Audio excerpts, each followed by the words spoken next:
بسم الله الرحمن الرحيم. كاكيان أما جون شتيكا كدبي بلم داستاني كي تولانية أم موضوعه هروا شتيكي سادو شكولا نبوة جرياني كي شكولا نبوة برادران همو تاوكو زماني پنجاو حوتو آخری پنجاو حوتوانيش همو چپ و راز بيكو كاري كردو زحمت يعني كشاو شعاريان داو قيامیان كردو راهپەیمایی دەکرا و زۆر مەسائل مەترەح نەبوو چەپ و ڕاست زۆر مەترەح نەبوو واقعیەتێکە یەکێتیەکی زۆر جوان بەڕێوە دەچوو وەلی لەو ئەواخرانەوە وردە مەسائلی ئیدئۆلۆژی کە دەهاتە بینەوە خەڵکی لێک دوور دەخستەوە کەمێ لێکتری دڕۆنگ دەکردن دۆسی دوێنەکە ئەمڕۆکە وردە خەری بوو بەرەو دژمنایەتی دەچوو یا دەناسرا انقلاب سەرکەوت کەوتە زمانی تقریباً دەوری بیست و ئاخری ئەسفەندی پەنجاو حەوت ئەمن لە دێبووم لە کۆندەڵان بووم دەیەکەکە لەم نزیکەی میرە دێوانە خەبەرم بیست کەوا کۆبوونەوەیەک دەبێت لە سەقەس لە ماڵی مەوەسە مەلا عەبدوڵڵای ئیمام جومعەی ئەو وەختەی سەقەس حاجی مەلا عەبدوڵڵای محەممەدی ئەمنیش دەبوو هاتمایە بۆ ئەو کۆبوونەوە لەوێ ببوومایە ئەو شەوە ئەمە بەداخەوە من ئەو شەوە نەمتوانی لە بگەمە سەقەس بەیانیەکەی هاتم بەڵێ کە بەیانی هاتم بۆ سەقەس خەبەرم زانی شەو لە ماڵی حاجی مەوەسە مەلا عەبدوڵڵای ئیمام جومعە جەماعەتێک بوون لە ڕێهبەرانی مەزهەبی و سیاسی قەتعنامەیەکیان سادر کردووە کە زیاتر لە دەوری سێ محوەرە یەکێک ڕەفعی ستەمی میلی یەکێ ڕەفعی ستەمی مەزهەبی یەکێ ڕەفعی ستەمی تەبەقاتی کە ئەمە هەر زووش کاک ئەحمەد بەڕەحمەت بێ مەطلەبەی مەترەح کردبوو ئەو سێ مەطلەبە لە ماڵی مەوەسە مەترەح کرابوو و برایانیش هەر ئیمزان کردووە لە ئیمزاکانیان هەیە یەکێ لەوانە مامۆستا شازیدین بوو قازی خزری بووە مەسەلا مەلا سەید جەلال و تاهیری بووە مەلا سەید جەلال و خەلە جەماعەت زۆر بوون و ئەو قەتعنامە نامەکەیان هەیە و ئیمزا کراوە وەلی ئەو شەوە من لەوێ نەبووم و نەگەیشتمێ بەیانی ئەمن گەیشتمێ کە هاتم وەختی هاتم کۆبوونەوەیەک لە مزگەوتی جامیعەی سەقزە ڕوویدا کۆبوونەوەکە بۆ ڕەفعی ئیختیلاف بوو لە بینی کاک ئەحمەدا و لە بینی مامۆستا عیزەدینە ئەمن وا ڕێکەوت کە چوومە نێو مزگەوت مامۆستا عیزەدین و کاک ئەحمەد لە پەنا میحرابەکەدا دانیشت بوون ئەمنی ڕاستەوخۆ ڕۆیشتم لە پەنا مامۆستا عیزەدینە دانیشتم لە گۆشەی میحرابەکەدا شانمان بە شانی یەکەوە لە پێشە مامۆستا عیزەدین هەستا دەوری 20 دقیقە فەرمایشی فەرموو قسەی کرد قسەی لەوە کرد کە ئێمە ئەم شەوەکە لە ماڵی ئیمام جومعە قەتعنامەیەکمان نووسیوە ئیمزامان کردووە و بە نەتیجە گەیشتوویتیایە دارای ئێمە سێ حەقمان هەیە و بۆ میلەتی کورد کە داومانە بە دەوڵەتی مەرکەزی هەر بە تەلگرافی داومانە بە دەوڵەتی مەرکەزی و ئەوانی لەسەری کار دەکەن و لێ وردبوونەوە چ دەکەن ئێمەش ئینشاءالله دوای چەند ڕۆژێکی تر بە شوێن یادەڕۆین بۆ تارانوانە و بە شوێن ئەو مەسەلەی ئەو قەتعنامەی کە نووسیومانە دابوویان بە بازرگان جا سیر ئەوەیە من بۆ خۆم ئەو ڕۆژە لە بازرگان یان نیوەڕۆکەی بوو یا شەوەکەی بوو بۆ دواییە لە ڕادیۆتاران کوتی ڕەهبەرانی مەزهەبی و سیاسی کورد لە سەقز لە شاری سەقز لە ماڵی ئیمام جومعەی سەقز کۆبوونەتەوە و قەتعنامەیەکیان سارکردووە لە سێ ماددەدا کە گەیشتە دەستی ئاغای بازرگان کە نەخۆت وەزیری موەققەت بوو بردی بۆ لای ئیمام خومەینی و ئیمام خومەینیش ئاوا جوابی داوەتەوە کوتوێتی حەقدارن بایستی دادەشەوە منەوە لە ڕادیۆ بیست بە هەر حاڵ مامۆستا شازەدین 20 دقیقەیە لە بەحسی لەمەوە بەحسی کرد و ئەمجار بڕەف اختلاف لەگەڵ کاک ئەحمەدا مامۆستا شازەدین فەرمووی لە بینی من و کاک ئەحمەدی وەزادەدا هیچ اختلافێک نییە، هیچ شتێک نییە، دوویەک نییە، نیگەرانیەک نییە، قسەمان یەکێکە، بەحسمان یەکێکە و لەسەر ئەم جەریانە ئێمە هەردووکمان تەسمیممان گرتووە هەر کەسێ بەناوی منەوە مخالفە بکات لەگەڵ کاک ئەحمەدا لەگەڵ من نییە. ملاحەزەکە ئێمە فەرمایشی مامۆستا شازەدینە 20 دقیقە لەم بەحسە بەحسی کرد و خەڵکیش بێ ئەندازە پیان خۆش و دوای مامۆستا شازەدین کاک ئەحمەد هەستا دەستی کرد بە قسەکردن. کاک سەلاحی موحتەدی پێم وایە دقیقەیە 2 دقیقە گوزەرا بوو لە سخەڕانێکی کاک ئەحمەد. کاک سەلاحی موحتەدی تەشریفی هێنا ژوورەوە و هات لە بەردەمی مامۆستا شازەدینە چۆکی دادا بە سرکە پێوی مامۆستا وەزئی سنە زۆر خراپە، وەزئی پادگان زۆر خراپە و جەریان خراپە، هەستە با بڕۆین. وەلی مامۆستا شازەدین وتی کاک سەلاح وەختی نییە با کاک ئەحمەد قسەکانی تەواو بکات، بە قسەی نەکرد. کاک سەلاح هەستا چوە دەرەوە، دیار بوو لە مخابرات و خێرا خەبەریان بۆ دێنا بۆ کاک سەلاحیش. پێی چۆ ڕەنگە 2 دقیقەی تری پێچوو فەوری هاتووە، هەر بە هەمان شێوە چۆکی دادا و عەرزی مامۆستا شازەدینی کرد مامۆستا هەستە بڕۆن، وەزع زۆر خراپە، جەماعەتێکی زۆریش گیراون، عەبدوڵای بریش هەی گیراوە، عەبدوڵای برام 170 نەفەرێک لە زیندانن لە پادگانە. ئەمانەی فەرموو مامۆستا شازەدین باس فەرمووی با کاک ئەحمەد قسەکانی بکە، هەر جوابی کرد. ئەمە دەفعەی 2. دەفعەی 3 هەم پێی چۆ ڕەنگە 2 دقیقەی دووبارە هاتەوە. ئەگەر هاتەوە 2-3 نەفەریتیان لەگەڵا بوو، یەکێکیان خوا لێ خۆش بوو هەمزاغای حەمیدی بۆکانی بوو دەمناسی ئەو ئاعتیبارێکی بوو ناو خەڵکە، ئەویشی لەگەڵا بوو ئەمجا ئەویشی بە شاهی لەگەڵ خۆیان هێنا. ئەمجارە فشاریان هێنا بۆ مامۆستا شازەدین هەستە بڕۆین. کاک ئەحمەد ڕەنگە خوا 7 دقیقە 8 دقیقە 7 دقیقە قسەی کرد. لەم حاڵەتی 3 هەمەیشە مامۆستا شازەدین فەرمووی پرس بە کاک ئەحمەد بکە. کاک سەلاح هەر بە پێوە تۆزێکی شتێکی نووسی و دایە دەست کاک ئەحمەد و کاک ئەحمەد کە خوێندەوە ڕووی کرد مامۆستا شازەدین کاک عەزیز تۆ هەستە بڕۆ. بەخوا تا کاک ئەحمەد ئیجازەی مامۆستا شازەدین هەڵنەسا، وتی هەستە بڕۆ. مامۆستا شازەدین هەستا و ئەمجارە چەند نەفەرێک تا 12 نەفەرێک لە خزمەتیان ڕۆیشتنە دەرەوە و کاک ئەحمەدی فەرمووی کاک گیان کاک عەزیز کاری بوو کە ڕۆیشتووە داژ قسە بە خەڵک هەموو دانیشتن و کاک ئەحمەدیش هەمان هەر 20 دقیقەیە باوەڕ بکە وەکو کۆپی کرابێ مامۆستا شازەدین چی گوت کاک ئەحمەدیش هەر ئەوەی گوت. کاک ئەحمەدیش کە تەواوی کرد ئەمجارە هەستان و ڕۆیشتنە دەر. مامۆستا شازەدین و جەماعەت بە تەقریبەن بڵێن 20 دقیقەیەوە پێشەوە ئەوان ڕۆیشتن بەرەو سنە کە لە دوایە لە سەدی قشڵاق لە لای سنە هەر بە یەک گەیشتبوونەوە یەک کەوتبوون و هەردوو دەستەکە بۆ بەیانی ئێمە چوون بۆ سنە. لێوە تەلەفۆنمان کرد لە جەماعەت کە چووبوون لە پێش ئێمەوە دوێنەکە لەکوێن بەڵوتیان ئێمە وین لە ماڵێک بەناوی ماڵ داداشپور لە گەڕێکی قەتارچیان لە ماڵی ئاغای داداشپور. ئەگەر چوون جەمعیەت بە چەپ و ڕاستەوە هەمووی لێ بوون. کاک ئەحمەد بوو، مامۆستا شازەدین بوو، عەرز دەکەم کاک سەلاح بوو،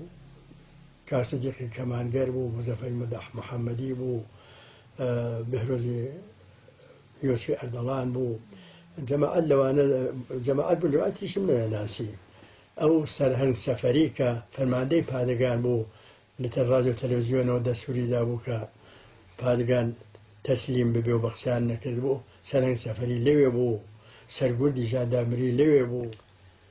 زۆریشان تەلاش ئەکرد لە پادگان کە سەرهەنگ سەفەریان تەحویل بدەن، وەلی کاک ئەحمەد زۆر هەڵناگرێ تەلاشی کرد لەسەر ئەوە کە ئەم پیاوە ئەلئان تەحویلی بدەنەوە مطمئن بن کە ئەی کوژ و نابوتی ئەەکەن و ڕق هەستاون و جا سەیرەوەی من لە سەرهەنگ سەفەریم پرسی وتم ئەرێ ئەوان هەروە خەریکی ئێمزاوخە لێم پرسی وتم ئەرێ جاو سەرهەنگ چۆن بوو تۆ دەستوورت داوە لە تەلەڤیزیۆنەوە بە پادگان کەتە وتی بە قورئان لێ خوێندووە کوسنەی بوو تی بە قورئانی لێ خوێندووە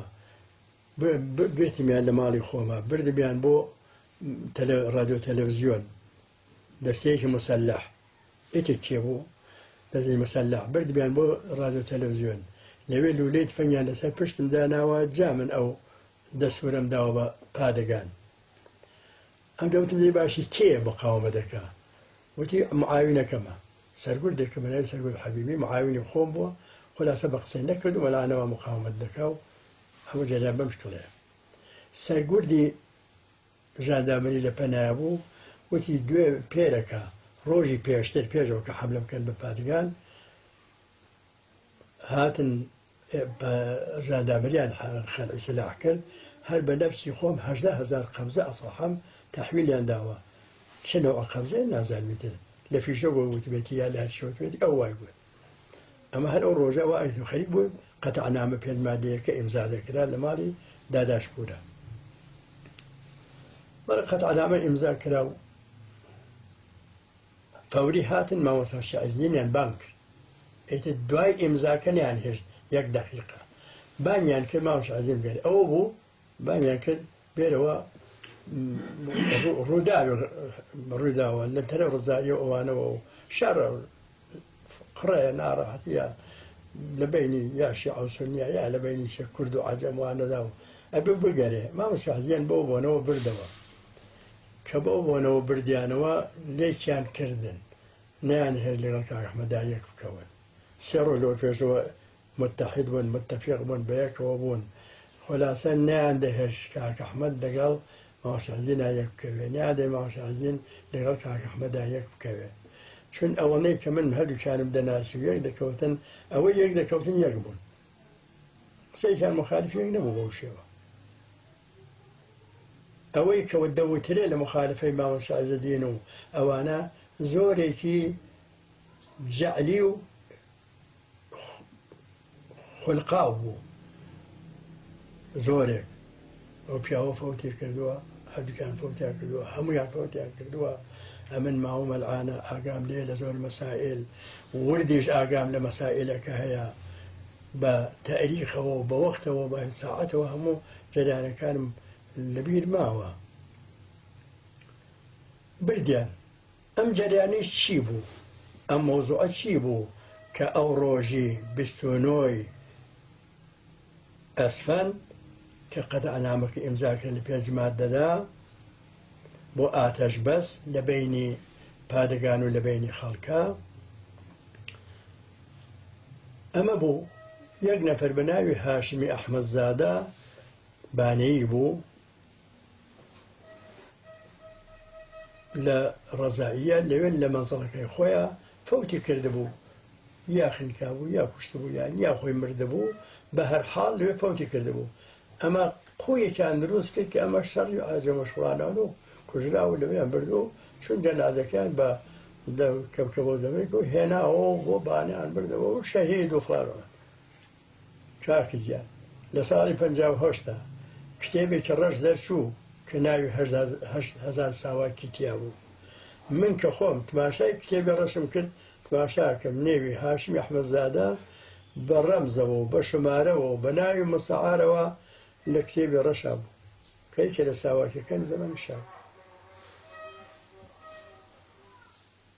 ئەمە جەریانی ڕۆژی قەتەعنامە کە مام شەعیزیان بەو بۆنەوە بردەوە هەڵیان کەند و نەیان هێشت لە سنەدا بمێنێت هەویش و مەلا شەخ جەلالیش ئەوەی کە دەدا دەستەی مام شەعیزەدین بوو بەڵێ مەماینەوە ئەو ڕۆژە لە ماڵی داداشپور مەسەلە تەواو بوو ئاتش بەسێکی دەڵەمە کرا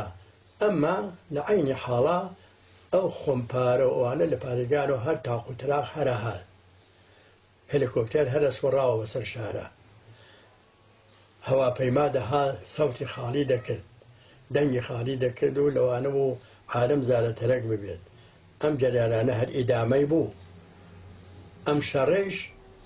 بە هەموویەوە لە 27 ئەسفەندەوە تا 1 بەو تاق خۆمپارە و شتانێشەوە کە هەواڵە دەکرا دوای قەتەعنامەکەیش بەوانەوە ڕەنگە بە هەموویەوە تا تاڵەخانی ئەوانە هاتن دوایی بە هەموویەوە سێ چوار ڕۆژ تولی کێشە پێنج ڕۆژ تولی کێشە مەسەلە خاتیمەی هات تەواو یا الآن من بۆ خۆم لە گوێم لە تەلەڤیزیۆنێک بوو کە شخصیەتێک بە ناوی دکتۆر حسێنی خەلیقی ئەمە تا بڵم دکتۆر مەلا حسێنی خەلیقی چون لە پێشان مەلا بۆ بەزن چۆن دانیشتگا و دانیشتگای دیوە و بە هەرحا بۆ دکتۆر بۆ ئوستای دانیشتگا و لە تەورە زوانە و ڕێزی بۆ دادێنێت دکتۆر خەلیقی قەیناکە با مەلا نەبێت دکتۆر خەلیقی فەرمووی 13-14 ڕۆژ ئەم هێنا دەوامی بوو شەڕی خوێناوی نەتەواوی بوو باوەڕ مەکە ئەوەی کە لەبیری مابێ ئەگەر کەسێ لەبیری مابێت زۆر دەمێکە نییە 39 ساڵە 40 ساڵ شتێکی وایە ڕەنگە زۆر کەس لەبیری جوانەکانیشمان کە بوون ئالەکەمی پیربوون هەر قەتعەن لەبیریان هەیە ئەو پەڕەکەی ئەو شەڕەیە ئەو شەڕە خوێناویە بەڵێ ڕازە کاوەخان خوێناوی بوو ئەمە چەند نەتوری کێشە نە 13-14 ڕۆژ بوو نە 750 گولەتۆ ئەخرا بۆ هێن ئەگەر هەر ڕۆی 750 بە 13-14 ڕۆژ زۆرەکە جاخۆبێتە 100,000 گولەتۆ خۆمپارە بەڵێ بوو متەفەرقە دەخرا و خۆمپارە دەخرا و ئەوانە هیچ قسەیتیان نییە شەڕێکی ناخۆش و خەڵکێکی زۆر متەئەسفانە کوژرا و لەبین چوو لەو حاڵەتەدا لە مەجموعەکە ڕەنگە 3-4 ڕۆژ 5 ڕۆژ بە شەڕ ئەسڵیەکە و کە 2 ڕۆژ تولی کێشاوە بە متەفەرقەکان و ڕەنگە 4 ڕۆژ 5 ڕۆژ تولی کێشاوە تاڵەخانەوانە هاتن و کە جەریان ئەوش بعدەن کە باسی دەکەین ئێتر خاتیمەی ها مەسەلە چون ئەو دکتۆر خەلیقی دێت متەئەسفانە تێکەڵی دەکا مەسئلەکە ئەمن پێم وایە کەسانێک باش دیقەت بکەن لە فەرمایشەکانی دکتۆر خەلیقی دەزانن تێکەڵ و پێکەڵە دەزانن دەرهەم و بەرهەمە ئەمە حتا هاتنی تاڵەخانی و شورای ئینقلاب و دانیشتن لەگەڵ ئەوان و بەحەز لەگەڵ ئەوان و کە چەند ڕۆژ تولی کێشە دوای قەتە لەگەڵ ڕۆژنی ماڵی ئاغای داداشپور ئەوانەدا یەک دەخاتەوە پەیوەندیان دەکا بەیەکەوە هەروەکەوە لێک ڕۆژا بوو بێتن لێک شەوا بوو بێتن نەخێوانە ماڵی داداشپور لە ئەوەی کەوا لە ماڵی مامۆستا مەلا عەبدوڵڵای محەممەدیە شەو ئیمزا کرا شەوی 27 ئەسفەند بوو ئەوەی کە مامۆستا عەزیز کاک ئەحمەد لە مزگەوتی جامعەدا ئەو بەحسی ڕەفعی اختلافەیان کرد ڕۆژی 28م بوو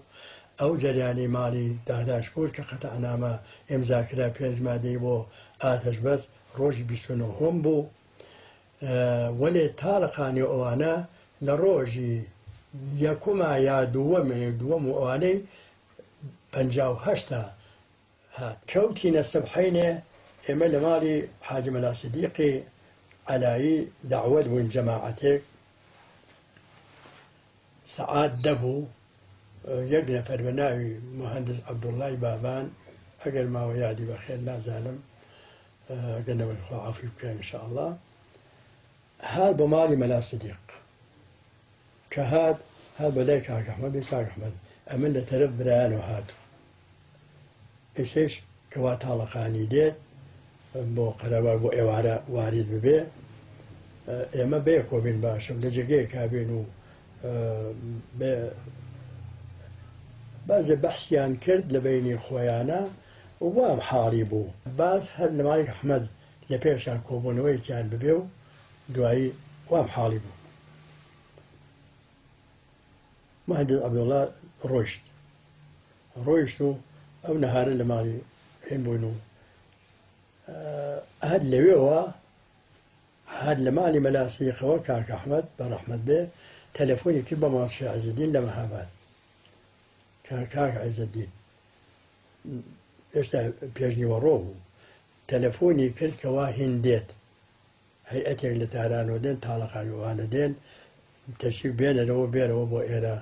بۆ ئەم مەسئلە جەریانەوە بۆ ئەم کۆبوونەوەوانە بۆ مامۆستا مەلا عەبدوڵڵا کە ئەوانە جەماعەتی ڕۆیشتبوونەوە دوای قەتعنامەکەی ماڵی داداش بۆ ڕۆژی 29 کەمە دوو ڕۆژی پێشوە ئەوانە ڕۆیشتبوونەوە بۆ یەکێکە بۆ هەمای تەلەفۆنی کردو بۆ مەلا سێژەلان بۆ جەماعەتێکی تر ئێوارە مامۆستا مەلا عەوڵا و مەلا جەلال و جەماعەت و شاکری وانە پەیدابوون و هات ماڵی کاک ئەحمەد دکتۆر شاکری و عەزیزە ڕەزایی و حەیبەڵای بلووری لە سەرخەزۆ لە تەرەف شریک و لە تەرەف جەمعیەتەوە کۆمەڵە نەبووەتە جەمعیەت بوو هاتن و تا ئێوارە دیم مامۆستا مەلا عەوڵا و مەمان و مەلاکان وەلێ شاکری دکتۆر شاکری و عەزیز و ئەوانە گوم بوون و نەهاتنەوە ماگە نەمازانیتی بۆ کوێ چوون دەبوو لەگەڵ ئەوانە بوونایە ئەوان ڕۆیشتن و گوم بوون بە قەراریش مامۆستا شێخ عەیزەدین دەبوو تەشریفی بهاتایە سەعات 7 لە ماڵی کاک ئەحمەد بێ دەی بە هیوا بووین حتا نزیکی نیو سەعاتێ شاممان دوا خەست لەبەرەوە کە مامۆستا شێخ عەیزەدین دێ تا سەعات 8 ئەوە لەلایەکەوە منتەزیری مامۆستا شێخ عەیزەدین کە بێ لەلایەکەوە منتەزیر تاڵەخانیوانە کە بێن تاڵەخانی کە قەراروا بوو لە سەعات 6 ئێوارەدا لە فرۆگاوە بێ نەبوو مامۆستا شێخ عەیزەدین قەراروا بووە سەعات 7 وانە بگاتە ماڵی کاک ئەحمەد نەبوو دەی تەلەفۆنی کرد بۆ مەهاباد کوتیان بابا دەمێک لێ مامۆستا لێرە ڕۆیشتووە تەلەفۆنی کرد بۆ سەقەت وتیان وڵا نوێژی عەسری لۆ بەرپردەوە کردووە تەلەفۆنی کرد بۆ دیوە دیوان وتیان وڵا تەشریفی ڕەت بووە لێرە مەزەن لەوە نزیک سەعات 7 هاتبوو گەیشتبوو نزیکی ماڵی کاک ئەحمەد و برایان هاتبوون نانهێشت ماڵی کاک بەبیان بە ماڵی حاجی ڕەحمانی زاری عەمەند لەو بەرەو لای مەیانی قەمەڵ بۆ لە خیابانی شەشی بەهمەنی وەخت بەبیان بۆ ئەوێ خۆلاسی کێی لە خزمەتا بوو لەلات چوون بۆ ئەوە و نەهاتن ئەمەڵێ کە ڕەحیمی خەرازی و مامۆستا عەباسی ئەوانە بە هەر حاڵ کە لە خزمەتەوە لێ ئەوەنە دەزانم مەلا حەسەنی ماجیری لێ سەقەزۆ لەگەڵ خۆی هێنابوو مەلا ئەبوبەکری شەفیعی لە بۆکان و هێنابوو ئەو دوانەی لەگەڵا بوو لە خزمەتا بوو لە دوایە بۆ معلوم بوو کە ئەوانیش لە خزمەتا بوون بۆ کەسی تر نەزانیم بەڵام تەشریفیان برد بوو بۆ ئەوێ ئیتر هەر نەزانرا مامۆستا شێخ عەیزەدین لەکوێیە نەها شام خورا و ئیتر مەئیوسیش بوون لە تاڵەخانی تا سەعات دێک هەوتیان وەڵا تاڵەخانی و هەیئەت هەموو واریدی شاری سنە بوون سەعات دەیشتەوە دیار بۆمە تاکتیر بوو کە سەعات 8 بەیانی دێ ئا لەو حاڵەتەدا وا مەسلحەت زانرا چەند کەسێ بچن بە خێراتێکی بکەن مامۆستا ڕەبیعی و چوار پێنج نەفەری تر لەو پیاوانیشی محتەرم وانەکە مەلا بوون و غەیرە مەلا هەستان و چوون هەر ئێشتا واریدی دانیشتگای ڕازی نەبوو ئەوە کەیتی شعبەیە بوو لە دانیشتگای ڕازی لە دانیشتگای کرماشان واریدی ئەوێنە بوون لەوێ پیان گەشتمە بە خێراتنی یەکردمە هاگە هاتنەوە کە هاتنەوە دەوری سەعاتێک گوزەرا لەوە گوزەرا ئەوان وارید ببوون و حەسابوونەوە و ئەم جارە کوتیان وا چاکە بچین بە خێراتنێکیان بکەین بەڕەحمە کاک ئەحمەد و جەماعەتێکە لێ بوون دەوری بەخوا 20 نەفەر ئەبوو مەلا و غەیرە مەلا مامۆستا مەلا عەوڵا بوو مەلا شافعی و حاجی ڕەحمانی تاهیری مەلا ڕەحمانی تاهیری بوون لە خزمەتیانە جەماعەتی تریش بوون لە پیاوانی شار و ئەوانە لە سەعات پێما 11 بوو چوین بۆ دانیشتگا بە 3 باشێ بچوین کە چوین ئەوان لە دانیشتگادا خەریک بوون لە سوچێکەوە ئیسراحەتیانە کرد و نوێژیانە کرد و وەڵێ مەشغول سەندەڵیان دانابوو دانیشتی لەسەر سەندەڵیەکان و ئەوەڵ کەسێکیان هات بۆ لامان بەهشتی بوو ئەوەڵ کەسێک هات بۆ لامان بەهشتی بوو بەڵێ بەهشتی هات و سەلام و سەباخێری و ئەوانە و 20 دقیقەیەک دانیشتی ئەم دو ئەوەجا تاڵەخانی و ڕوفسنجانی و بەنی سەروانە هاتن و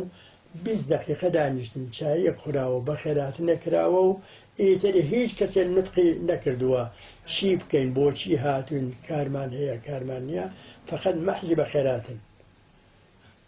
لەم نەوارەدا من بیستم گوایە ئەم ئاغایە دەڵێ ئەو شەوە کارخۆیان بڕێ بووە قسەیان کردبوو باسییان کردبوو بەخوا بە زبانی کەسا جاری نەبووە هیچ شتێک لە باسەلەی کوردستانیان لە باسێ ئللا بەغێرز بە خێراتن نەبێ هەرەوەنە 20 دقیقە دانیشتین و هاتینەوە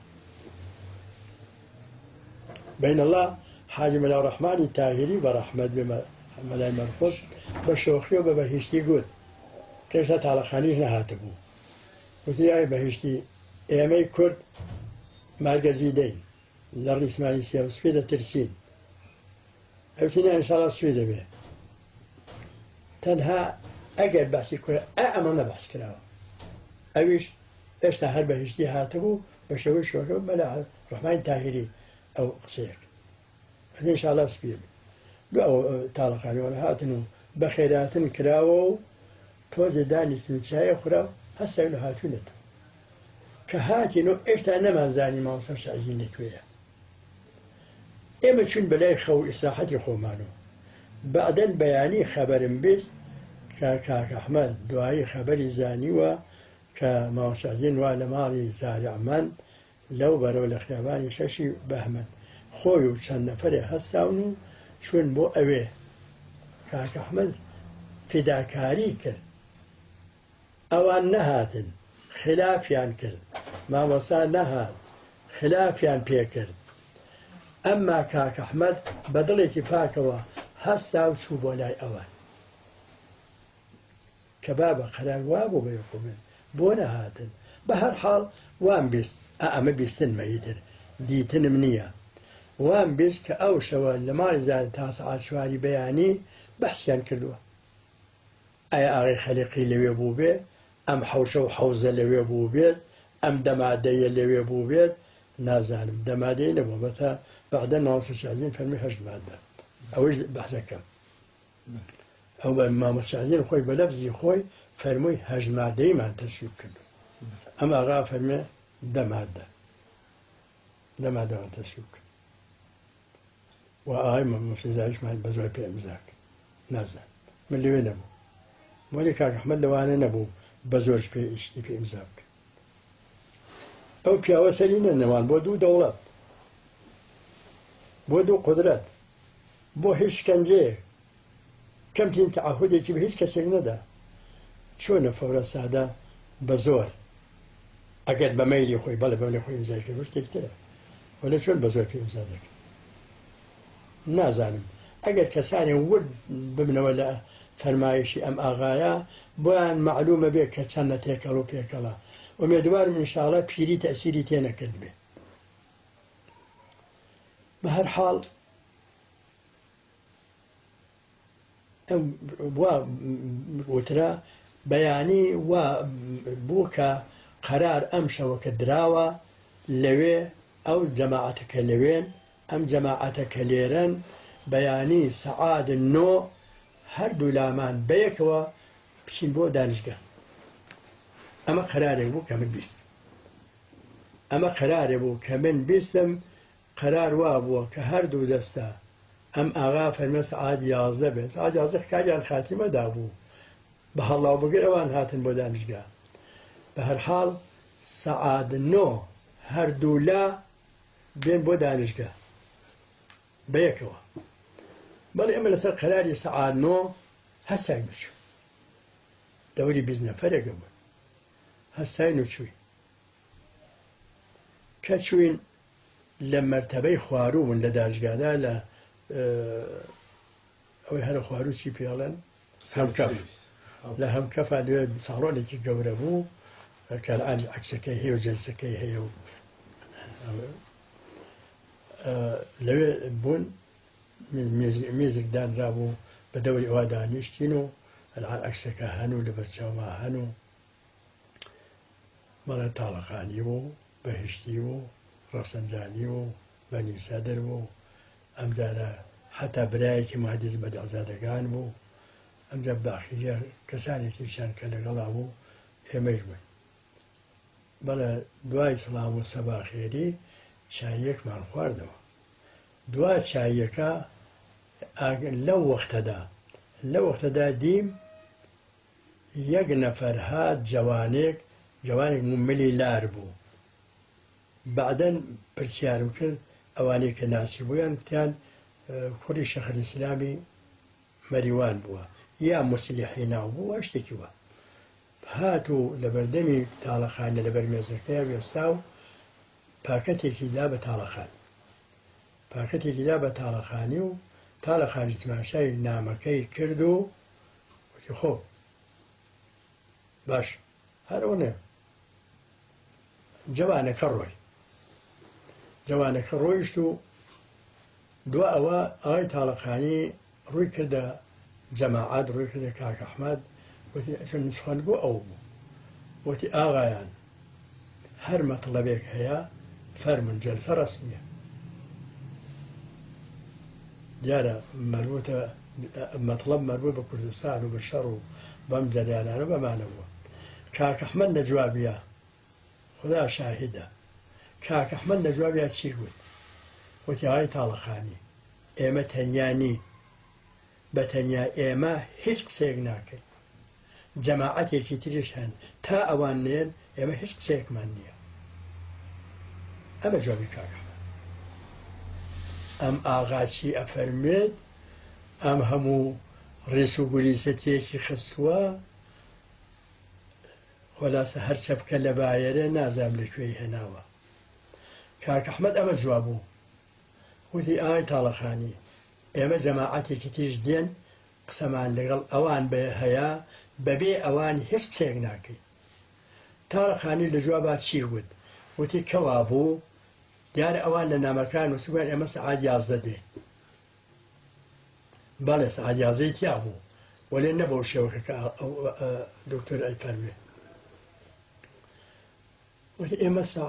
کەوا بوو تا سەعات 11 دیار نامەکە سەعات 11 تیا بوو کە دێن وتی کەوا بوو تا سەعات 11 ئێتە تاڵەخانی ئەو بێخەبەر بوو کە مە قەراردادی پێش ئەو بوو کە سەعات 9 هەردوو لا بەیەکەوە بێن وتی کەوا بوو تا سەعات 11 ئێوە تەشریفتان لە جێگەی کە ئیسراحەت بکەن چون جەماعەتێکی تر هەن لە نظامی و غەیرە ئەوانە من دەبێ بیان بێنم ئالم باوەدا ئێوە تا سەعات 11 لە جێگەی کە ئیسراحەت بکەن بەڵێ ئێمەش ڕۆیشتین ساڵۆنێک لەسەرەوە لە 3 تەبەقەکە لەوێ دانیشتین و جەماعە زۆر و 30 نەفەر ئێمەشەوە هەت پاشامان دەکرد و لەو 3 مادەیە کە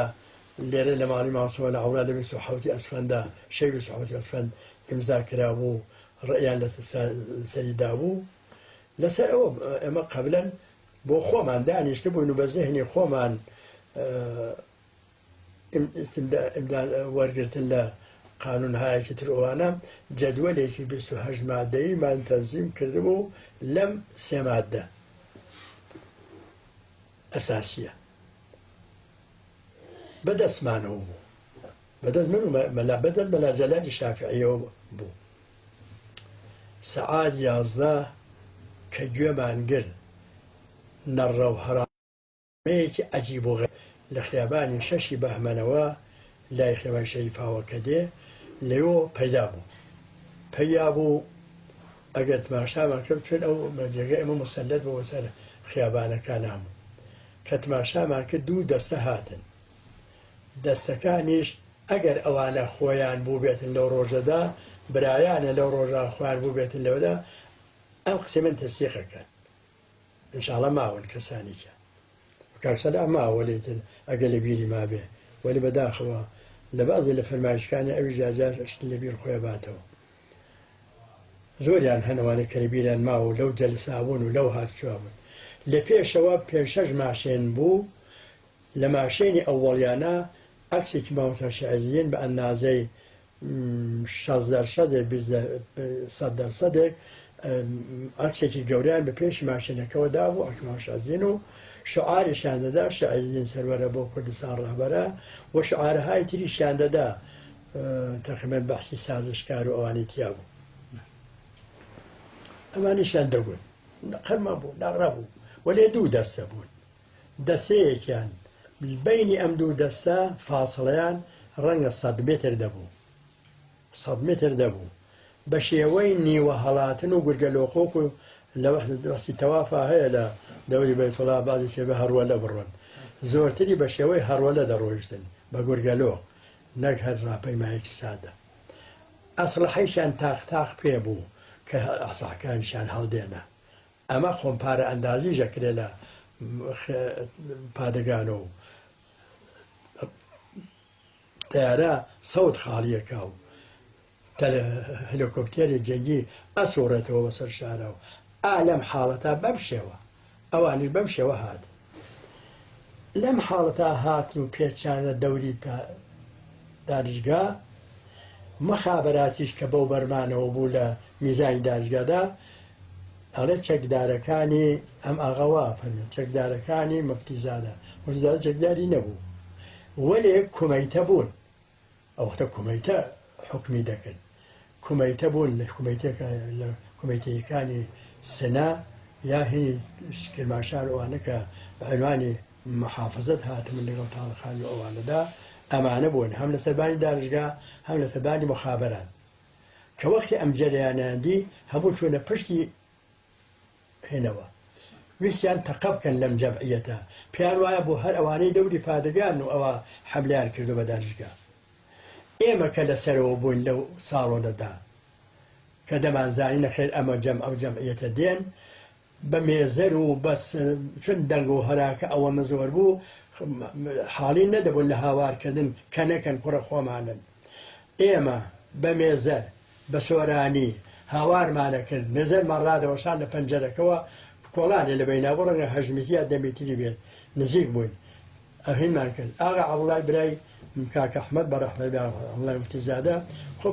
دەبیرێکی ناوخۆش بوو لە خۆشناو لە سنەدا زۆر کەس دایان ناسی ئاغا عەوڵا هات یەک دوانێک لەوانە ناسیان کە ناسیان هاوار کرد بابە بۆ خاتیخوا خۆمان نەکەن ئەگەنا دەستڕێژێکیان کردایە 50 نەفەر ئەو خەڵکە دەکوژرا خۆشبەختانە کە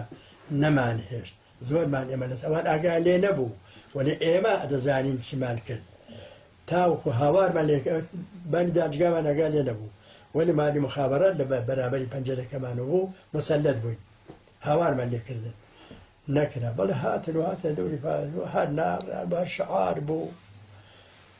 لەو لەحزەدا کە ئەم ئاغاڵە ئۆتۆمە دەرگاکە بکەنەوە ئەم کەی هاتۆم زۆر درەنگ هات ئاگام لێیەکە هات وەلێ لەگەڵ ئەو جەماعەتە نەبوو وەلی ئەم درەنگ هات درەنگتر هات ئەڵێ گول لە تۆپیشم پێ بوو پێی نەبوو بەخوا مەگەلی گیرپانیا بوو بێ نازانم وەلێ گول لە خۆم پارۆشتوان پێ نەدی دوایی حال کە جەلسەیەک تەشتی درابوو لە لەگەڵ تاڵەخانەوانە ئەو وەختە ئەم ئاغا دووکە خەلیقیە هاتە ژوورەوە بەهەرحاڵ لەو لەحزەدا مامۆستا عەزیزەدین بە ڕەحمەت بێ هاتە ئەو ساڵۆنەی ئێمە دیار بوو دەرگایان خاڵی کرد بوو کە هاتوون ژوورەوە مامۆستا عەزیزەدین هات بۆ ئەو ساڵۆنەی ئێمە کە لە دەرگاوە هات خوا هەڵناگرێ ئەو عالەمە هەمووی لەبەری هەڵسا وەلی ئەو نەسڵاوی کرد نەمەرحەبایی کەسی کرد ساڵۆنەکە ڕەنگە هەرنۆ 12 متر درێژ بوو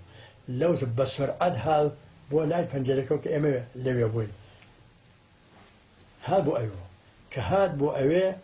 دیارە خەڵکە دانیشتنەوە زانیان کەەوە یاعتینا ناکە دانیشتنەوە هاتە ئەوێ ئەو جەدوەلە کە لە سێ مادەیەکە 3 ڕۆژەوە پێشەوە ئەو ئیمزا کرابوو ئێمەش دروستمان کرد و بەدەست مەلا جەلالەوە بوو مەلا جەلال کوتی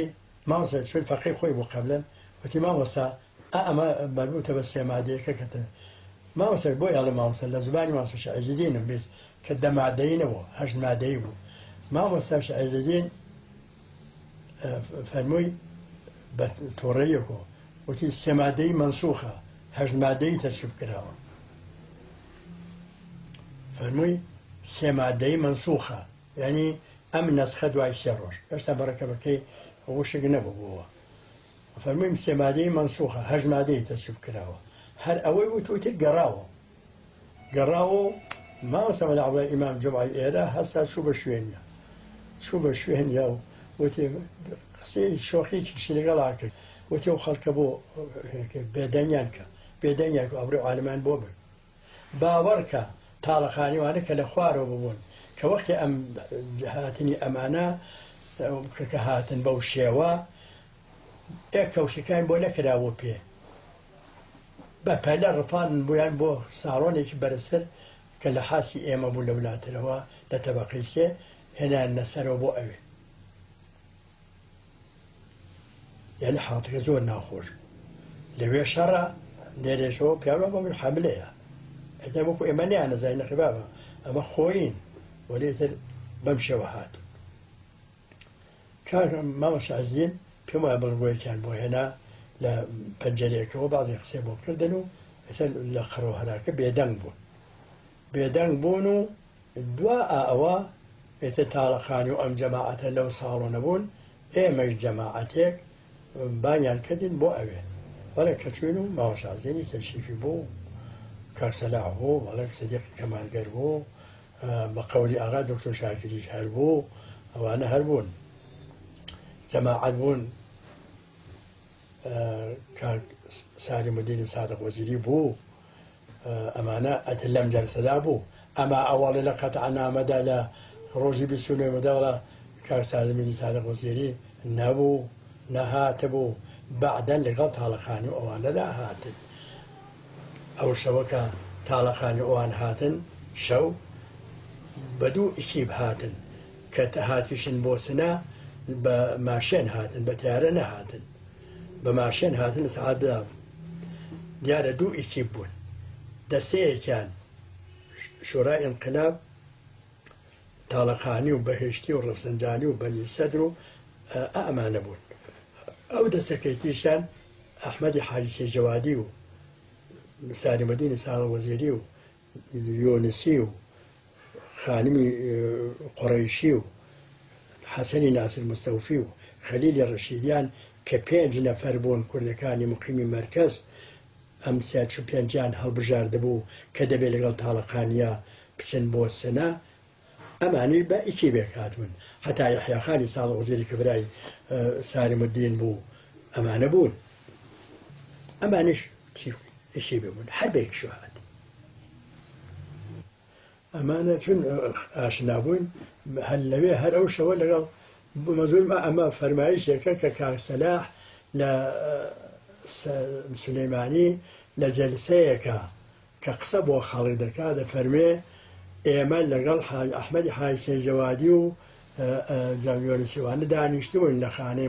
ئەمە خواڵ ناگرێت ئەو خانەی معەلیمەڵێ لە خانەی معەلیم کە دانیشتبووین جەر بەحسمان ئەکرد و جەریان ومان بەحزە کرد دوایی خەبەریان بێدان کەوا دەستەیەکی تریش شورای ئینقلاب هاتوون یعنی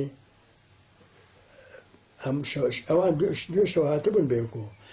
بۆ سەبحەی دەدا کە ئەنەوە ئەوان هاتون کرد بابە بەیەکۆ هاتن شەو بەیەکۆ بوون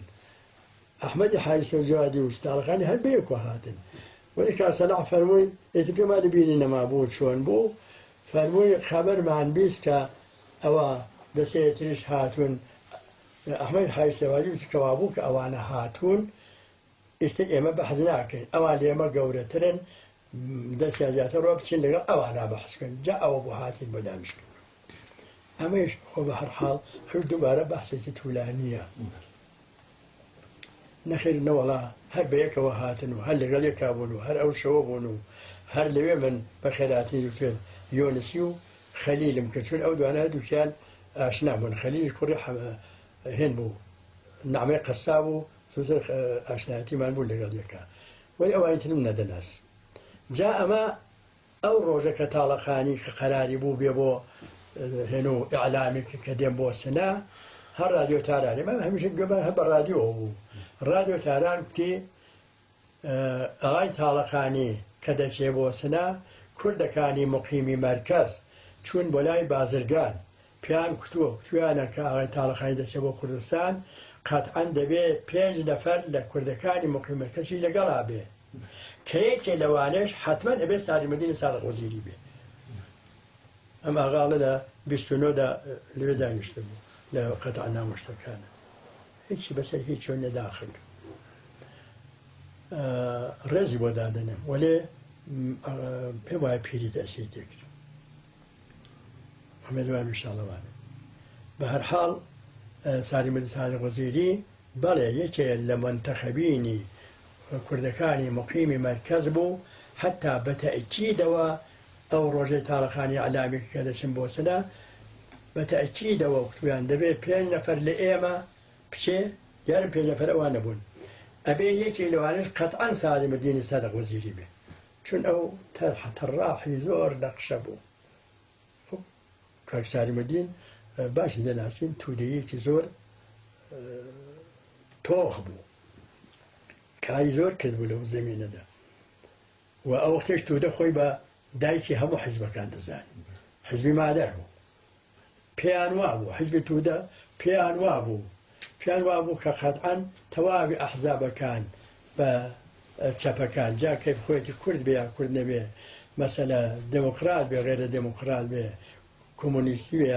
هەرچیە بێ قەتعەن دەبێت لەژێر تحتی نەزارەتی حیزبی مادەرا بێ ئەوە پێیان وا بوو سالمەدین نەقشی بۆ خۆی بازی دەکرد ئەمما متەئەسفانە بازی بە میلەتی کورد کرد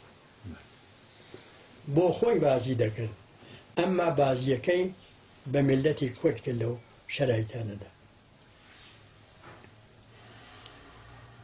بەم شێوە هاتن و بەڵێ ئێمە چوین ئەو ساڵانە و مامۆستا و جەماعەت بوون و تاڵەخانی پرسیاری کرد ئاغایە جەلسە ڕەسمییە بەحسی دایر کرد کە ئەم جەریانە چی بوو ئەم مەوزوعی شەڕ و قڕە و خوێن ڕشتن و برا کوژی لە خۆیدا بۆچی واقع بوو لەو جەریان زەمانی بازی قسەی کرد و کاک سدیقی گەمارگەر هەستا دەستی کرد بە قسەکردن بەڵێوتی ئاوای تاڵەخانی واقعیت ئەوەیە ئەم شەڕەیە ڕۆحانی نماکان دروستیان کرد ئەم ئاغاڵێ جوۆنی خراپیدا و دژمانی خراپیدا بە مەفتیزادە ئەشت بلا بۆهتان بۆ سدیقەکە نەجوێنی خراپیدا نەقسەی ناشیرینی بەو شێوانەوە کە ئەم دەڵێ بەڵێ ئەوەی ود کوتێ ڕۆحانی نماکان ئەوانە ئەم شەڕیان دروست کرد ئاوای مفتیزادە و سەفدەری نەمەڵێ خسرەوی سەفدەری بوو سەفدەری کە مەلایەکی شیعە بوو پێم وایە نمادێشی ئەلمەداری و لە پادگان و ئەوانەدا ئەوی وتی ئاوای ئەو وایوە کاک سدیقی کەمانگەر ئەو ئەلعانە فەوتی کردووە ئەمە ئەشهد بالله جوێنی ناشیرینی نەدا ئەو قسە ناشیرینی نەکرد ئەوەی وت بە هەر حاڵ خۆمە بیر و باوەڕی خۆی بوو جەریانی خۆی بوو ئەگەنا ئەو تەوهینەی ئەم دێڵێ ئەو نەیکرد لەمەدا بۆهتان بۆ کاک سدیق دروست دەکرد ئەوەی وت تا نەوارەکەیان هێنا من ئاوام لێبوو دوو جەوان هاتن اتفاقا ئەم دکتۆر خەلیقیە هاتە ژوورەوە بێخۆم پارە و گول لە تۆ پێم نەدی وەلی بە شوێن ئەوە هاتن دیار بوو خەڵوەزان لەگەڵ ئەوان نەبوون دیارە ئەم دوو جوانە هاتن و ئەو زەوسەوتیان لە بەردەمی تاڵەخانیادانە وەختێک کە کاک سدیق قسەکانی ئاوا دەکرد دەستیان نەبە هێنەکەدا یەکێ لەو جوانانە بوو پێم وایە دەستی نەبە دووەکەدا جا کاک سەلاحی جادی بەخێر بێ لە سنا لەو جەلەساوتی یەکێ لە خوشکەزاکانی مفتیزادە پێم وایە فوعاد بوو ئەو بوو دەستی نابە دووەکە وەڵام من فوعاد بەناسی ئەو نەبوو ئەو دوو جوانە من نەمناسی ئەو دوو جوانە دیار لە ڕادیۆ تەلەڤیزیۆنە هاتبوون نەوارەکەی ئەو ڕۆژەی کاک سدیق کە تەحریکی خەڵکی کردبوو کە بڕۆن بۆ پادەگان براکانتان لێ لە محاسەرەدایە بە تفنگ بێ بە تەوراز بێ بە تەشوێ بێ بە هەر ئەسلحەیە هەیە بڕۆن دیفاع لە براکانتان بکەن فڵان ئەوانە ئەمە کە لە ڕادیۆ تەلەڤیزیۆنە بڵاوی کردبووە لە ئارشیوە هەرما بووە دیار ئەم هێنیان هێنا ئەم نەواریان هێنا و لەوێدا لەو وەختەدا قامکیان پیانە کە خامچەپیانەوە دیار بۆ یەک بە فارسی و بە کوردی ئەم بەحسەی دەکرد ئالواوی تاڵەکەوتی ئاغا چییە؟ ئەوەی تەخۆ ئاغایە. ئیتر لێوە شتێکی پێبوو کاکسەدیق واقعی تر بە حاڵی نەما وانە نەخێ ئەوان پێوت پێدەرەوە تاڵەخانی پیاوێکی بۆ کریم بوو جاری وا بۆ جەڕاح و مەرهەمنە هەست ئەوەش قسە دەکا و مەراهەمیش دانێ و پسەریمیش دەڵێش ئاجی بۆ غەریب نەبوو مەسئلەیە. بە هەر حاڵ ئەمە گوزەرە ئەم جارە حتا تاڵەخانی ڕووی کردەوە وەتاشی عەزەدی کاکحمەد هیچی نەوە لەو زمینە فقط زەردەیەکی هەچی تاڵەخانی ڕووی کردەوە شایەتی وتی لای مەشی عەزەدی های حسێنی وەڵڵاهی لە ڕۆژی قیامەتە لای پێغەمبەر لای جەدم شکاتت لێ دەکەم دەبووتەوە هێشتا ئێوە لەتان هێشتا قڕە بێ ئەم جەریانە نەبێ مامۆستاش بەعزێ جوابی داوە و بەعزێ قسە کراوە ئەمە خاتیمە هات ئالێرەدا خاتیمە هات نەکاک ئەحمەد جەلسەی تێکدا وەڵا ئەوان جەلسیان تێکدا هەستان و مامۆستا شێخ عەزیزین تەشریف بێنە تەشریفی مامۆستا شێخ عەزیزیان دووبارە وەکو ڕۆژەکەی بیستولۆ کە بۆ بۆنێ هاشمی ئەحمەدزادەوە بردیانەوە بۆ مەهاباد ئەم سەفەرش بە تایبەتی بانیان کرد و بردیانە دەرەوە کوڕەگەل جەلسیان بەجێ هێشت بەجێیان هێشت جەلسەکان بەجێ هێشت ئەوان تێکیاندا کاک ئەحمەد تێکی نەدا واقعیەتێکە بەڵێ ئەوە ڕۆیشتن و بە هەر حاڵ جەلسە بە ناکامی ڕازەکە بە ناکامی ماوە تۆ ئەوە ئەمەش چی بوو مامۆستا عەزیزیان بۆ چی بان کرد یەک نەفەر لە ئاغاکانی تیکان تەپەی لای بۆکان تیکان تەپەی قۆچخان برای مەرحومی عەلی خان و عومەر خان بوو کە ئەوانە هەردووکیان لەگەڵ ئێمەدا لە زیندانا بوون دموکراتی بوون لە ساڵی 38 ئەوانەدا بە هەر هەڵ کوڕانێکی باش بوون برایەکی ئەوان ئیتر نەدەم ئەمیری ناوبوو نازانین چی ئەو برای ئەوان لە دەوری پادگان کوژرا بوو بەڵێ جەنازەی ئەویان کردین کردبوو بە بۆنەی جەنازەی ئەوە و تەشعین ئەوە مامۆستایشیان بردەوە بۆ تیکان تەپە و لەگەڵ جەنازەی ئەوە ڕۆژنەوە ئەم جەلسە مهمە ئەم جەریانە مهمەیان پێ بەجێ هێشت و خۆشیان بەجێیان هێشت ڕۆیشتنەوە هاتنەوە دووبارە ئەویان سنیان بەجێ هێشت کاک سەلاح یادی بەخێر بێ لەو فەرمایشانەیە کە لە بۆ خەڵکەکەی دەڵێ ئەوان جەوانێک و پێیان وایە هەمووی هەروایە ئەحمەدی لەژوێ دەڵێ ئیتر ئێمە ڕۆیشتین و نامەیەک شورای انقلابی ئەمجار ڕۆیشتەوە ڕۆژە ئەو ڕۆژە ڕۆیشتەوە و گیر نەبوون و ئێمەی نامەیەکمان پێدا و جەریانێکمان پێماندا و ئەو نامەمان بە شێوەی نامەدا دەستیان و بردیان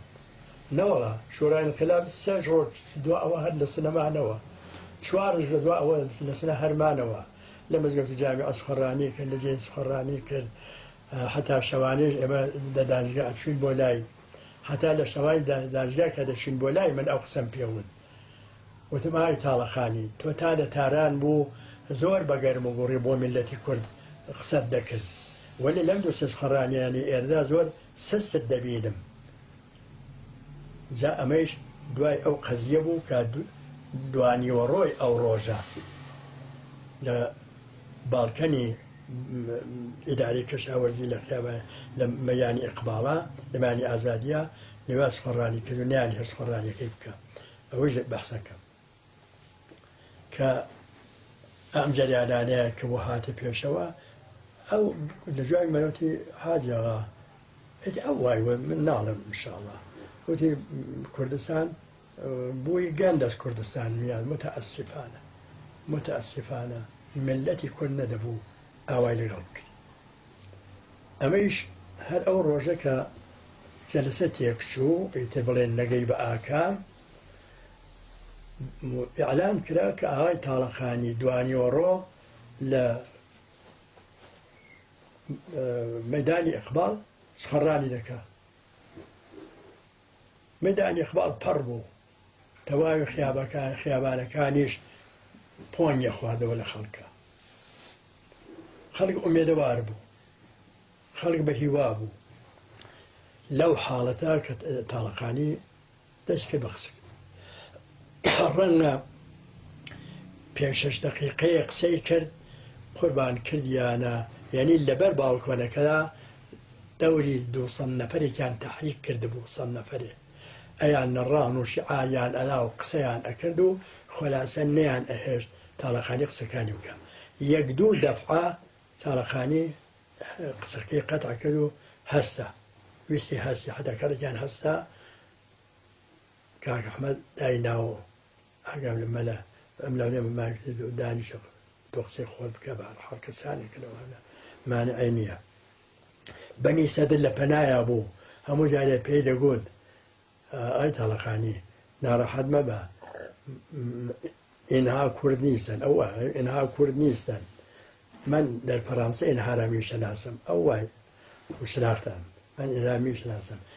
ئین دەریا کوردە، ببین تۆ تماشا بکە ئەم مەیدانە کە وێستاوە و هەمووی لەوە ئەوەیە کورد، ئەمانە کورد نین کە ئەم هەڵا بگرە دەکەن. ناڕەحەت مەبە، مرتب تەشویقیان دەکرد. ئاخری بۆی تەواو نەبوو، وتی بەهێشتی تۆ قسە بکە. بەڵێ بەهێشتیش بازێ قسەکرد نیان هێژ قسەکەی تەواو کرد، ئەویشە بۆی تەواو نەکرد. جا ئەمانەی دی بوو لە جوابی منە ئەو قسەیەکە وتی بۆی خراپ دیرە. جاییتر ئەو ڕاستکردیان نازانم ئەوەی وە ئینشاڵڵا وانەوە بەحس بەم شکلەیە بوو. هێتر تەواو بوو جەریان و ئەم مەسایل تەواو بوو. کاک ئەحمەدی یەک زەڕە مخالەفەتی نەکرد، یەک زەڕە نەبوو باعیسی تێکدان. من ئاگام لێ هەیە، بۆ ئەو ناپارڕێمەوە. من کابرایەکم کورد ساڵەها زەژر بکێشاوە لە کۆمەڵێ ژێکافۆ لە حیزبی دموکراتەوە لە حەمدی خوا لە زمانی شادە لێ تا سەردانەوە بۆ هیچ مەسائلێ. ئەمە واقعیت ئەوەیە ئەم پیاوە من بە ڕاست و دروستم زانی و ڕاست و دروست قسەی کرد و دڵسۆزیش بوو، تێکدەر نەبوو، هەمیشە سعی دەکرد. باوەڕ بکەن ئەو هەموو مخالەفەتێک مامۆستا شێعەزین لەگەڵ کاک ئەحمەدیان کرد و پێیان کرد. یەکێک لە شاگردانی کاک ئەحمەد لە هیچ جەلسەیەکە توانای ئەوەی نەبوو نسبەت بە مام شێعەزی قسێکی ناشرین بڵێ، یعنی لەبەر کاک ئەحمەد نیانوێرە قسێکی ناش بکەن، قەتیشم قسێکی ناش بکەن کاک ئەحمەد بۆ منە شێعەزیم نەویستەوە، هەر بەڕێزەوە ناویە بەر وا نەبوو. کاک ئەحمەد هاواری هەر ئەوە بوو کە بابە بە هەر حاڵ ئێمە ئائیستا واقعیت ئەوەیە بە مەنتیق بچینە پێشەوە. ئەوانە قودرەتمەندن، ئەوانە هەر قودرەتی زمانی شاو و قوینەکان هەر هەیە، ئێمەی میلەتی کوردی زەعیف بەرگە ناگری. بە مەنتیق بچینە پێشترەوە چاتە تا ماڵوێرانی ئەسڵ حەکاری هەل نەکردووە مەکەن ئەم جەریانە. ئیتر ئەوانش پیان وا بۆ ئەمە پیاوی خۆمینیە، ئەمە مەسەلە ئەمە کار بۆ نەکە. ئەم پیاوەیە ئەوان ڕۆیشتن بۆ ئیسراحە لە ئەوروپاوانی خۆیان کەشت ئاخای دوکتۆریش هەر لەو ئیسراحەدایە،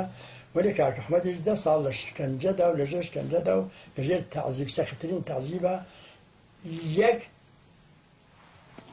بەڵێی پێ نەوت، یەک بەڵێ بۆ حکوومەت نەوت، یەک بەڵێ بۆ حکوومەت نەوت. ئێمە بارەها کە دەچوین بۆ تاران بۆ جەریانی کاک ئەحمەد مەسئولین بە ئێمەیان دەبوون، یانوو مفتیزادە خۆی زیندان کرد، ئێمە زیندانمان نەکرد. ئامادە نیە کەمترین تەعهودێک بدا، نە کەتبی نە هیچ شتێک. حتا یەکێ لەوانە محەممەدی گەڵانی کە حاکمی شەرعی هێن بوو ئەوین بوو، کوتی ئای مفتیزادە خۆی زیندان کرد، ئێمە زیندانمان نەکرد. ئێمە من پێم بۆ خۆم پێم وتم ئای مفتیزادە ئەلئان تۆ دەڵێ ئاغای منتەزیریم خۆشەوێ، ئەو خێستا منتەزیری لەسەر کار، من ئاغای منتەزیریم خۆشەوێ، دەی هەرگا وایە ئالێرەوە ئەچی دێنی لە ئاغای منتەزیرەکەن بەیەکەوە، تۆ بڕۆرەوە بۆ کوردستان منش دەمە بەتانە. دەی جوابی من چی بوو بێ؟ لە جوابی منە ئەوەی بوو وتی وەڵا ئاغای مۆمتەزیلی خۆشم دەوێ ئەگەر لە دەرۆ بوومایە ممکن بوو چەند کەرە دێنیم لێ بکردایە ئەمما ئاغای مۆمتەزیلی ئەلعانە بێتە دەرگا بۆ ملاقاتم حاضر نیم بچم ملاقاتی بکەم چون غروری ئەوەی پێ ئێرزا بێ دە ئێمە چی بکەین یا ڕەبانی ئەم لەشی لە جوابی ئێمە وتی لە جوابی مناوتی گفتیم ئاقای زاد ئێن پۆل ئێن مەقام ئێن وەزارەت ئێن وەکالە هەرچی شما میخواهی مانە میخواهیم ولی مڕی ئیشۆن یەک پاداش ولی هیچ تەلاشمان نەمەغەی لەوە بێکە زیندان بەر لە فعالیت بکەین ئەمانە ئیقرارهایەکە مەسئولین کە ئێمە دەچوین و دەیان کرد و دەیان وت و یەکێکیان بەنوکەی کارخۆستی تەوهینێکیان نەکرد کە هەبە لە شەجاعەتی ئەو باسییان نەکرد ئێتر کاکە من چۆن خێراچێ وەڵام بە زۆر پێمان ئیمزا کرد بەڵ ئەگەر ئیمزای کردبێ بەخواسی خۆی کردوێتی ئەگەر بیشی کردایە پەیڕەوی لە ئیمزاکە خۆی ئەکرد کە قەتعەن نەیکردووە نەبوو ئەو شتە ئەمجار وەڵی دەمادە نەبوو هەژد مادە بوو ئەم هەژد مادەش هەمان هەژد مادەی مەهاباد بوو خۆشیاڵێ لەڵێ مەهاباد و هێنا بووە ڕازەکە هەرو هەژد مادەی ئەوائلی ئینقلاب بوو ئەمان مادە نەنینەکەیان لێلا بردە بوو کە خۆیان عەنگیریان پێ خواردووە ئەمە درێژ بە هەر حاڵ من ئەوەندە دەزانم لەو زەمینانەدا و ئەوانم لەبیر بۆ زۆرێکیشم لەبیرەوە لەدەن بە هەر حاڵ ئەلعانە هەرەوە نەدەتوانم مەسەلە بەحەس بکەم کاش